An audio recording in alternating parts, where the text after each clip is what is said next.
Smuggling ಕೇಸ್ನಲ್ಲಿ ನಟಿ ರನ್ಯಾ ಅವರು ಬಂಧನ ಆಗಿದ್ದೇ ಆಗಿದ್ದು ಈ ಪ್ರಕರಣದಲ್ಲಿ ಒಂದಾದ ನಂತರ ಒಂದರಂತೆ ಸ್ಫೋಟಕ ಮಾಹಿತಿಗಳು ಬಯಲಿಗೆ ಬರ್ತಾನೆ ಇದೆ. ಇದೀಗ ಈ ಪ್ರಕರಣದಲ್ಲಿ ನಟಿ ರನ್ಯಾ ಅವರು ಬಂಧನ ಆದ ಬಳಿಕ ಸರ್ಕಾರದಿಂದಲೇ ನಟಿ ರನ್ಯಾ ರಾವ್ಗೆ ಭೂಮಿ ಮಂಜೂರಾಗಿತ್ತು ಅನ್ನುವಂತಹ ಒಂದು ಮಾಹಿತಿ ಬೆಳಕಿಗೆ ಬರ್ತಾ ಇದೆ. 2023ರಲ್ಲಿ 12 ಎಕರೆ ಭೂಮಿ ಕೆಐಎಡಿಬಿ ಮಂಜೂರು ಮಾಡಿದೆ. 2013ರಲ್ಲಿ ಮಂಜೂರಾಗಿರುವಂತಹ ಭೂಮಿ ಇದು. ಕೆಐಎಡಿಬಿ ಅಧಿಕಾರಿಗಳು 12 ಎಕರೆ ಭೂಮಿ ಮಂಜೂರು ಮಾಡಿದ್ದಾರೆ. ನಟಿ ರನ್ಯಾ ರಾವ್ ಅವರು ನಿರ್ದೇಶಕಿಯಾಗಿರುವಂತಹ ಕಂಪನಿಗೆ 12 ಎಕರೆ ಭೂಮಿ ಮಂಜೂರು ಮಾಡಿದೆ. ಸರ್ಕಾರ ಜಮೀನು ಮಂಜೂರು ಮಾಡಿರುವಂತಹ ದಾಖಲೆಗಳು TV5 ಕನ್ನಡಕ್ಕೆ ಲಭ್ಯವಾಗಿದೆ. ಇನ್ನು ಸರ್ಕಾರ ಭೂಮಿ ಮಂಜೂರು ಮಾಡಿರುವಂತಹ ದಾಖಲೆಗಳು TV5 ಕನ್ನಡಕ್ಕೆ ಲಭ್ಯವಾಗಿದೆ. ಶಿರೋಡಾ ಪ್ರೈವೇಟ್ ಲಿಮಿಟೆಡ್ ಕಂಪನಿ ನಿರ್ದೇಶಕಿಯಾಗಿರುವಂತಹ ರನ್ಯಾ ರಾವ್ 2023ರಲ್ಲಿ 12 ಎಕರೆ ಭೂಮಿ ಪಡೆದುಕೊಂಡಿದ್ದಾರೆ. ನಿರ್ದೇಶಕಿಯಾಗಿರುವಂತಹ ಕಂಪನಿಗೆ ಅಂದರೆ ನಟಿ ರನ್ಯಾ ಅವರು ಯಾವ ಕಂಪನಿಗೆ ನಿರ್ದೇಶಕಿಯಾಗಿದ್ದರೂ ಅದೇ ಕಂಪನಿಗೆ ಭೂಮಿ ಮಂಜೂರಾಗಿದೆ. ಆದರೆ ಈ ಭೂಮಿ ಮಂಜೂರಾಗಿದ್ದು ಹೇಗೆ ಅನ್ನುವಂತಹ ಪ್ರಶ್ನೆ ಈಗ ಎಲ್ಲರನ್ನ ಕಾಡ್ತಾ ಇದೆ. ರನ್ಯಾ ರಾವ್ಗೆ ರಾಜಕೀಯ ನಾಯಕರ ಕೃಪಾ ಕಟಾಕ್ಷ ಕೂಡ ಇದೆಯಾ ಅನ್ನೋ ಅನುಮಾನ ಕಾಡ್ತಾ ಇದೆ ಈಗ. ಯಾಕಂದರೆ ಸಾಮಾನ್ಯ ಜನರು ಅಥವಾ ಪ್ರಭಾವಿಗಳೇ ಇದ್ದರೂ ಕೂಡ 12 ಎಕರೆ ಭೂಮಿಯನ್ನು ಮಂಜೂರು ಮಾಡಿಸ್ಕೊಳ್ಳುವಂಥದ್ದು ಸಾಮಾನ್ಯ ಮಾತಲ್ಲ. ಇಡೀ ಜೀವನನೇ ಸವದು ಹೋಗುತ್ತೆ.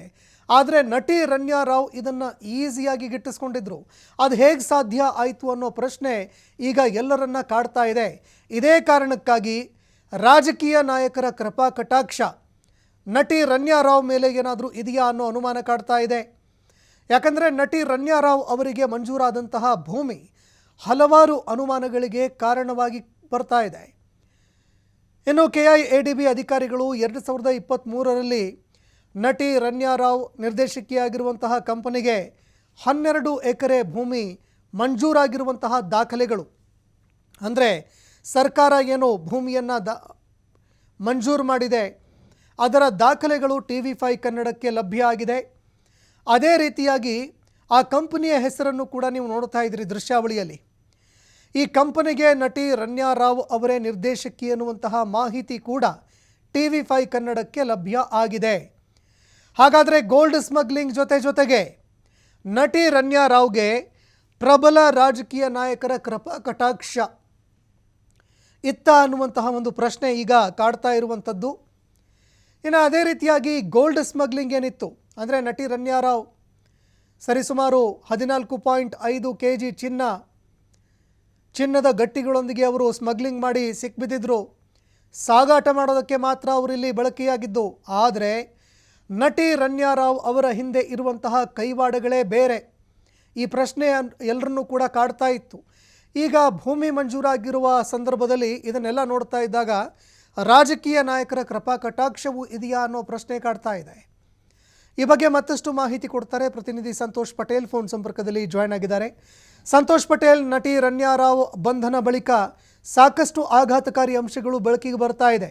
ಈಗ ರಾಜಕೀಯ ನಾಯಕರ ಒಂದು ಕೃಪಾ ಕಟಾಕ್ಷ ಇದೆಯಾ ಅನ್ನುವಂಥದ್ದು ಕೂಡ ಈ ಭೂಮಿ ಮಂಜೂರು ದಾಖಲೆಗಳು ಲಭ್ಯವಾಗ್ತಾ ಇದ್ದಂತೆ ಎಲ್ರಿಗೂ ಕೂಡ ಅನುಮಾನ ಕಾಡ್ತಾ ಇದೆ. ಈ ಬಗ್ಗೆ ಮತ್ತಷ್ಟು ಮಾಹಿತಿ ಕೊಡೋದಾದ್ರೆ. ಏನು ನಟಿ ರನ್ಯಾ ಬಂಧನದ ಪ್ರಕರಣ ತನಿಖೆ ನಡೆಸುತ್ತಿರುವಂತಹ ಅಧಿಕಾರಿಗಳಿಗೆ ಒಂದೊಂದೇ ಸ್ಫೋಟಕ ಮಾಹಿತಿಗಳು ಹೊರಬರ್ತಾ ಇರುವಂತದ್ದು. ಮೊನ್ನೆ ಆಕೆ ಮನೆ ಮೇಲೆ ದಾಳಿಯನ್ನು ನಡೆಸಿದ್ರು ಮತ್ತು ಆ ಸಂದರ್ಭದಲ್ಲಿ ಸಾಕಷ್ಟು ಮಹತ್ವದ ದಾಖಲೆಗಳು ಪತ್ತೆಯಾಗಿತ್ತು. ರನ್ಯಾ ರಾವ್ ಒಂದು ಕಂಪನಿಯನ್ನು ಹೊಂದಿರುವಂತದ್ದು. ಆಕೆ ಆ ಕಂಪನಿಗೆ ನಿರ್ದೇಶಕಿಯಾಗಿದ್ದಾಳೆ. ಆ ಕಂಪನಿಗೆ ಸುಮಾರು ಕರ್ನಾಟಕ ಸರ್ಕಾರದಿಂದ 12 ಎಕರೆ ಜಮೀನು ಆಕೆಗೆ ಮಂಜೂರಾಗಿರುವಂತದ್ದು ಇದೀಗ ಪತ್ತೆ ಆಗಿರುವಂತದ್ದು. ಕೃಷ್ಣೋಡ್ ಇಂಡಿಯಾ ಪ್ರೈವೇಟ್ ಲಿಮಿಟೆಡ್ ಅಂತ ಒಂದು ಕಂಪನಿ ಇದೆ. ಈ ಕಂಪನಿಗೆ ಹರ್ಷವರ್ಧಿನಿ ರನ್ಯಾ ಈಕೆಯ ಪೂರ್ತಿ ಹೆಸರು. ಹರ್ಷವರ್ಧಿನಿ ರನ್ಯಾ ಅದಕ್ಕೆ ಡೈರೆಕ್ಟರ್ ಆಗಿರುವಂತದ್ದು.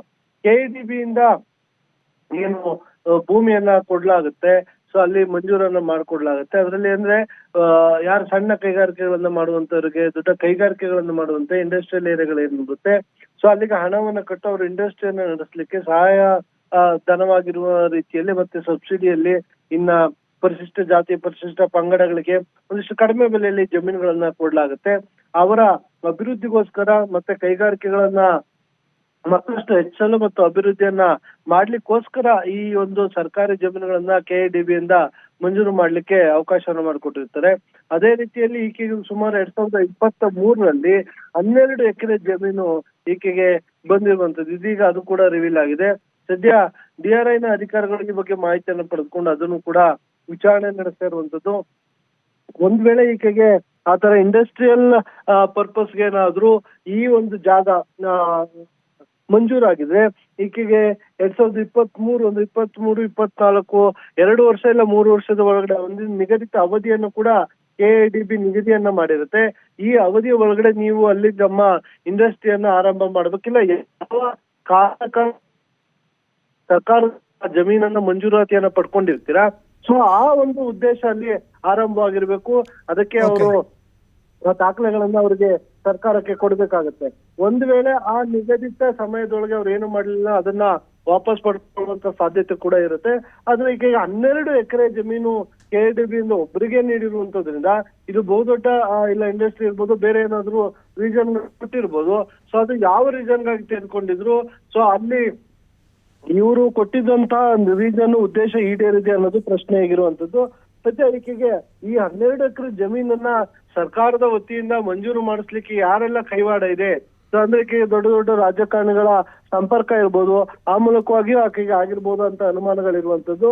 ಹೀಗಾಗಿ ಯಾವುದೇ ಒಬ್ಬ ರಾಜಕೀಯ ವ್ಯಕ್ತಿ ಆಗ್ಲಿ ಉದ್ಯಮಿ ಆಗ್ಲಿ ಏನಾಗ್ಲಿ ಸುಮ್ನೆ ಯಾರು ಕೂಡ ಯಾರೊಬ್ರು ಸಹಾಯವನ್ನ ಮಾಡೋದಿಲ್ಲ. ಸೊ ಈ ಸಿಂಡಿಕೇಟ್ ಏನ್ ಹೇಳುದು ಚಿನ್ನಾಭರಣವನ್ನ ತೆಗೆದುಕೊಂಡು ಹೋಗಿರುವಂತ ತೆಗೆದುಕೊಂಡ್ ಬರುವಂತದ್ದು, ಸಾಗಾಟನೆ ಮಾಡುವಂತದ್ದು ಏನಿದೆ, ಈ ಸಿಂಡಿಕೇಟ್ ನಲ್ಲಿ ಯಾರು ಪೊಲಿಟಿಷಿಯನ್ಸ್ ಇರ್ಬೋದಾ, ಬಿಸ್ನೆಸ್ ಗಳ ಮೇಲೆ ಇರ್ಬೋದಾ ಅನ್ನೋದು ಕೂಡ ಸಾಕಷ್ಟು ಅನುಮಾನ ಇರುವಂತದ್ದು. ಸದ್ಯ DRI ನ ಅಧಿಕಾರಿಗಳು ಆ ಬಗ್ಗೆ ಕೂಡ ತನಿಖೆಯನ್ನ ಮುಂದುವರಿಸಿರುವಂತದ್ದು. ಸಂತೋಷ್, ಧನ್ಯವಾದಗಳು ಸಂತೋಷ್ ಪಟೇಲ್ ನಿಮ್ಮೆಲ್ಲ ಮಾಹಿತಿಗೆ.